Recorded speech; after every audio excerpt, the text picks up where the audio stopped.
ही आहे फोडशीची किंवा कुलूची भाजी, पावसाळी रानभाजी, अतिशय पौष्टिक आणि आरोग्यदायी। हिच्यापासून आपण गेले 2 एपिसोड छान चमचमीत रेसिपीज बघितले आहेत। आता ही तिसरी रेसिपी। तर त्या जुडीमधल्या उरलेली जी भाजी होती ती सगळी भाजी, कोथिंबीर आणि रात्रभर भिजवलेल्या डाळी, मुगाची आणि चण्याची डाळ। मुगाची डाळ 1 वाटी, चण्याची डाळ अर्धी वाटी असं प्रमाण मी घेतले। आता मिक्सरच्या भांड्यात जिरं, लसूण या दोन्ही डाळी याचं छान मिश्रण करून घ्यायचं आणि भाज्या देखील स्वच्छ करून छान बारीक चिरून घ्यायच्या।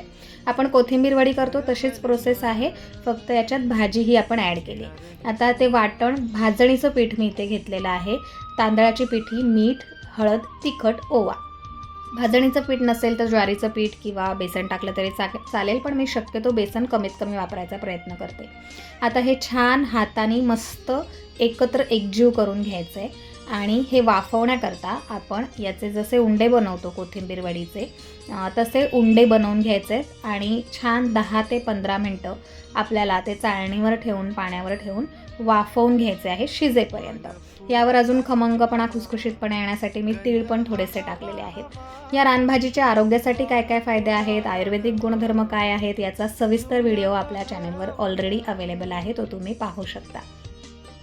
आता हे छान शिजलेले आहेत उंडे, हे थंड करून घ्यायचे। थंड झाल्यानंतर याच्या छान मध्यम आकाराच्या आपण वड्या पाडणार आहोत आणि खरपूस अशा तळून घेणार आहोत। शॅलो फ्राय देखील तुम्ही करू शकता।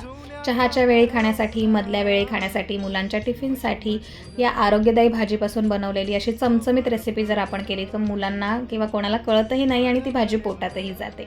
तर अशाच पद्धतीने या पावसाळ्यात अशा चमचमीत, छान आणि आरोग्यदायी रेसिपीज करून बघा। निरोगी राहा, आयुर्वेद अंगीकारा। नमस्कार।